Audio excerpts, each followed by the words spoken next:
শুভ সকাল বন্ধুরা, কেমন আছো সবাই? আশা করছি সবাই খুব ভালো আছো আর আমিও ভীষণ ভালো আছি। নতুন দিন নতুন সকালে ছোট্ট একটা ব্লগে তোমাদেরকে অনেক অনেক ওয়েলকাম জানাচ্ছি। গেটটা খুলেই দেখলাম যে বাইরে ঝিরিঝিরি বৃষ্টি শুরু হয়েছে আর মাঠের দিকটা দেখো, দেখতে কিন্তু ভীষণ ভালো লাগছে। তোমাদের সবসময় বলি বর্ষাকালটা কিন্তু ঘরে বসে উপভোগ করতে খুব ভালো লাগে, কিন্তু যখন বাইরে বেরিয়ে কাজবাজগুলো সারতে হয় তখন যেন ভীষণই সেটা কষ্টের হয়ে ওঠে। আর এইদিকে দেখো ধান গাছগুলো কী সুন্দর বর্ষার জল পেয়ে তত্তর করে বেড়ে উঠছে, দেখতে কিন্তু ভীষণ ভালো লাগছে, তাই না? ধান গাছে বলে নাকি জলের ভীষণ প্রয়োজন হয়, এই জন্যই হয়তো প্রকৃতির নিয়মে এই সময়টা এতটাই বৃষ্টি হয়। বাইরের এত সুন্দর মুহূর্ত দেখতে দেখতে ঘরের দিকে চলে আসলাম। হ্যাঁ, আজকে বাসনটা নিয়ে আগে বের হলাম না, কেন কি বৃষ্টিটা যেহেতু পড়ছে, আগে ঘরের কাজগুলো সেরে নিই মনে করলাম, যদি ততক্ষণে বৃষ্টিটা একটু কমে যায়। তা ঘর দৌড় দেখো ভালো করে সুন্দর করে কিন্তু ঝাড় দিয়ে নিচ্ছি। আর ঘড়িতে সময় কিন্তু এখন ঠিক 6টা। যেহেতু ঘুম থেকে উঠেই দেখলাম যে বৃষ্টি পড়ছে, আজকে না ঠাকুরের জন্য ফুল নিয়ে আসতে যাওয়া হলো না। তো এদিকে বাসি বাসনগুলো বের করে ফেললাম, কেন কতক্ষণ আর ওয়েদারের দিকে তাকিয়ে থাকবো বলো? ঘরের কাজবাজ তো সেরে ফেলতে হবে, তারপর সকালের খাওয়া দাওয়ার ব্যবস্থাও করতে হবে। সেই কারণেই কিন্তু দেখো এই গামছাটা মাথায় দিয়ে কিন্তু বাইরের সব কাজবাজগুলো সেরে ফেলতে হয়। তোমরা তো জানোই তাই না, বর্ষাকালটা ভীষণ কষ্ট হয়। এক তো বাইরের কাজবাজ, তারপর আবার উঠোনটা যা পিছল হয়, বৃষ্টির জল পড়তে পড়তে সব কাজবাজের মধ্যেও কিন্তু নিজেকে সবসময় সতর্ক থাকতে হয়। হয়তো পাটা একটু 19-20 হয়ে গেলে হয়তো স্লিপ কেটে পড়েও যেতে পারি। হ্যাঁ গো, শুধু আমি বলেই নয়, বর্ষাকালটায় দেখি আমি গ্রামের প্রতিটা মানুষই কিন্তু খুবই কষ্টের দিন জীবনযাপন করে। চারিদিকে এত চাষবাস সব কিছু মিলিয়ে মিশিয়ে কিন্তু বর্ষাকালটায় এরকমভাবেই আমাদের দিন কাটাতে হয়। এঁঠো বাসনগুলো সব ভালো করে মেজে ঘষে নেওয়ার পর রান্নার জলের বালতিটা বার করে নিয়ে দোরের সামনেটা ভালো করে জল দিয়ে ধুইয়ে দিচ্ছি। রাত্রিবেলা যেহেতু বৃষ্টি হয়, আবার সকালের দিকে বৃষ্টি হয়, সেই জন্যই দোরটার সামনেটা অনেকটাই যেন কাদা কাদা হয়ে যায়। এখনকার মতন বাইরের কাজটা সেরে ঘরের দিকে চলে আসলাম, এসে আগে গ্যাসটাকে মুছে নিচ্ছি। আর তোমরা তো জানোই আমার ব্লগ যারা দেখো, রাত্রিবেলা বা দুপুরবেলার দিকে রান্না করার পর কিন্তু আমি গ্যাস যতই মুছে নিই না কেন, পরের দিন সকালবেলা কিন্তু আমার আবার মনে হয় যে একটু গ্যাসটা মুছে নিই। আর আগের দিনের ব্লগে তোমাদেরকে দেখিয়েছিলাম না বাবা যে গাছগুলো লাগিয়ে গেছিলো, দেখো কি সুন্দর ছোট ছোট ফুল ফুটেছে। আর এই কাঞ্চন ফুল গাছটা দেখতে পাচ্ছ, এটা নকাকি শাশুড়ি কিন্তু এনে দিয়েছে আমার এই পেছন দিকে যেখানে আমি গাছ বসাই সেখানে লাগানোর জন্য। তো বসিয়ে তো দেবো, জানি না হবে কি না, তো পরে তোমাদের দেখানো যাবে। তো এদিকে দেখো বাইরের কাজবাজ সব সেরে কিন্তু একবারে স্নান সেরে নিলাম। স্নান করার পরে কিন্তু ঠাকুরের বাসনগুলো ভালো করে ধুয়ে নিচ্ছি। সকালবেলায় জানালাম ব্লগের ফার্স্টে যে ঠাকুরের জন্য কিন্তু আজকে ফুল নিয়ে আসা হয়নি, সেই কারণেই বাড়ির ভেতরে যে কটা ফুল ছিল, নয়নতারা ফুল, তারপর আমার বাবা যে গাছগুলো লাগিয়ে গেছিলো সেই গাছগুলোতে দেখলাম ছোট ছোট ফুল হয়েছে। ভীষণ সুন্দরভাবে কিন্তু আনন্দের সাথে ফুলগুলো তুলে নিচ্ছিলাম।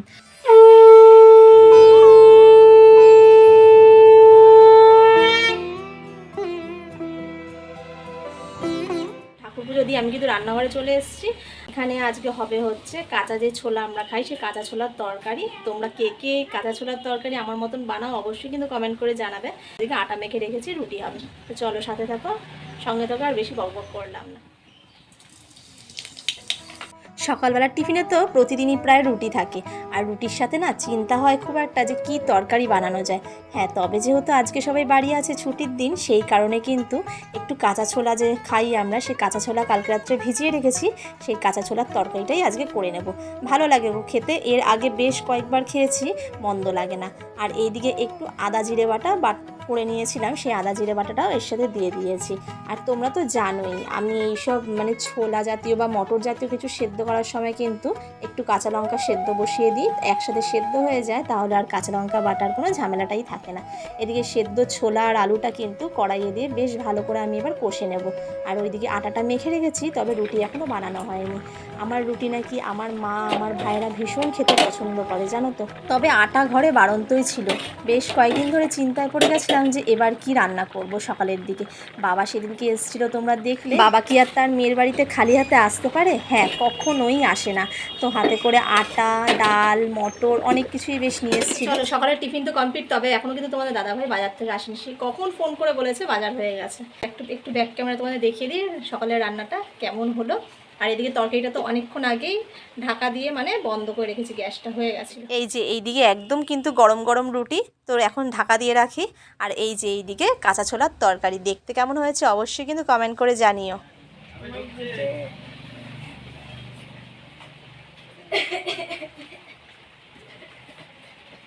বিশাল বৃষ্টি, মার্কেটে পা দেওয়ার জায়গা নেই। অল্প মাংস নিয়ে এসেছি, একটু মাছ নিয়ে এসেছি। বাজারে ভীষণ ভিড়, এই ডিম নিয়ে আসলাম, অল্প মাংস আছে। আর চলো এখন একটু খাওয়া দাওয়া করে নিই, পরে দেখাচ্ছি বাজারের ব্যাগে কি কি আনা হয়েছে। ভীষণ বৃষ্টি আসার সাথে সাথেই তো ব্যাখ্যা করে বলে দিল। এই যে বাজার থেকে কিন্তু নিয়ে এসছে, অনেক কিছুই নিয়ে এসছে, তবে এখনও পর্যন্ত আইডিয়া করে উঠতে পারছি না কী কী রান্না করব। এদিকে আছে দেখতে পাচ্ছ, এই যে এটা কিন্তু বেসন, আর এই যে 5 ফোড়ন, মুগ ডাল, তেজপাতা, এই যে পাঁপড়, লাভ লাভ যে পাঁপড়গুলো হয় এই পাঁপড়, তারপরে গোটা বেগুন নিয়ে এসছে। আর এখানে আছে কিন্তু অনেক কিছু আছে, হলো এই যে মাছের ডিম, দেখে বুঝতে পারছো, মাছের ডিম আছে, মাছের তেল আছে, আর আছে সলিড পিস মাংস। বাজারের মধ্যে দেখতে পেলে অনেক কিছুই কিন্তু নিয়ে এসে হাজির হয়েছে, তা সেই কারণে আমি ওগুলো একটু একটু বেছে কুটে নিচ্ছি। আর এদিকে তোমার দাদাভাই না চালটা ধুয়ে দিচ্ছে, বলছে তোমার হাতে হাতে কি করতে হবে দাও না। বাড়ি থাকলে সবসময় চেষ্টা করে যে আমার হাতে হাতে কতটা কাজ এগিয়ে দেওয়া যায়। তা এইদিকে আমি মাংসর প্যাকেটটা খুলে দেখলাম যে মাংস পিস করে আনিনি, সলিড পিস যেহেতু নিয়ে এসছে ওটা আগে ধুয়ে নিচ্ছি। এদিকে দেখো মাছের ডিমটা, মাছের তেল, মাংস সবই ধুয়ে নিচ্ছি। জানো তো ঝুড়িতে করে ধুলে আমার যেন বেশ অনেকটা সুবিধা হয়। আর মাছের তেলটা দিয়ে দেখতে পাচ্ছ যত কিন্তু মাছের রক্ত ছিল একদম কিন্তু ধুয়ে বেরিয়ে যাচ্ছে। আর মাছের তেল দেখে তো আমি ভীষণ খুশি, যেটা আমরা সবাই পছন্দ করি। তা এদিকে দেখো সব কিছু তো ধুয়ে কেটে বেছে সব নিয়েই নিয়েছি, তো মনে করলাম যে আগে মাছের তেলটা বসিয়ে দিই, যেহেতু মাছের তেলের সবজিটা একদম কেটে নেওয়া হয়ে গেছে। এদিকে দেখছো কুমড়ো, আলু আর বেগুন কিন্তু কেটে নিয়েছি।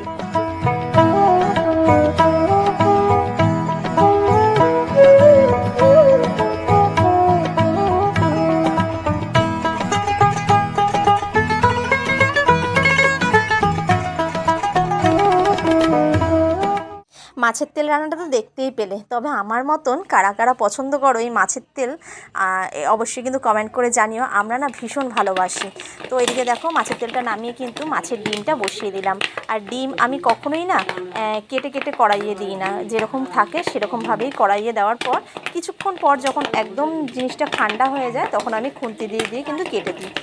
এরকম করলেই যেন প্রসেসটা বেশ সুবিধা হয় আমার, কেটে দিলে যেন অনেকটা মাখা মাখা ব্যাপারটা হয়ে যায়। তো চলো এদিকে ডিমটা ভাজা হতে থাকুক, আর তোমাদেরকে একটা জিনিস দেখাই। তোমাদের দাদাভাই বাড়িতে আছে আজকে, দেখো কি কাজ করছে। যে গাছগুলো বসিয়েছি, মানে আমার বাবা এসে যে অপরাজিতা গাছটা বসিয়েছে সেই গাছের গোড়ায় যত ঘাস ছিল সেগুলো সব এক এক করে তুলে দিয়ে কচু গাছের যে জঙ্গল হয়ে গেছে সেগুলো মনে করছে আজকে একদম পরিষ্কার করে ফেলবে। আমাদের এই দিকটায় যেন একটুতেই কচু গাছ ভরে ওঠে একদম, যেহেতু বর্ষার জল পেলে তো সব গাছই তরতর করে বেড়ে ওঠে। আর এরই মাঝে আমি এদিকে এসে কিন্তু মাছের ডিমের যে তরকারিটা সেটা কিন্তু করে নিলাম। এই রান্নাটা তোমাদের সামনে তুলে ধরলাম না, ওই আর কি, মানে একটু পেঁয়াজ, আদা, রসুন বাটা আর একটু টমেটো কুচি, এই যা সেরকমভাবেই নর্মালভাবেই রান্না করেছি, তবে ঝোলটা এখনও আরেকটু শুকাবে। আজ কিন্তু দুটো রান্নাই বেশ আমার পছন্দের, জানো তো। ঝোলটা আরেকটু ফুটে আসলে গরম মশলা দিয়ে কিন্তু নামিয়ে ফেলবো। তো চলো ঝোলটা এদিকে ফুটতে থাকুক, আর তোমরা কিন্তু চ্যানেলটা অবশ্যই সাবস্ক্রাইব করে পাশে থেকো। তো এদিকে দেখো কচু বাগানটা কিন্তু কত সুন্দরভাবে তোমাদের দাদাভাই কিন্তু পরিষ্কার করে নিয়েছে। তো ব্লগটা আজকে এখানেই শেষ করলাম, নেক্সট ব্লগে দেখা হচ্ছে তোমাদের সাথে। টাটা।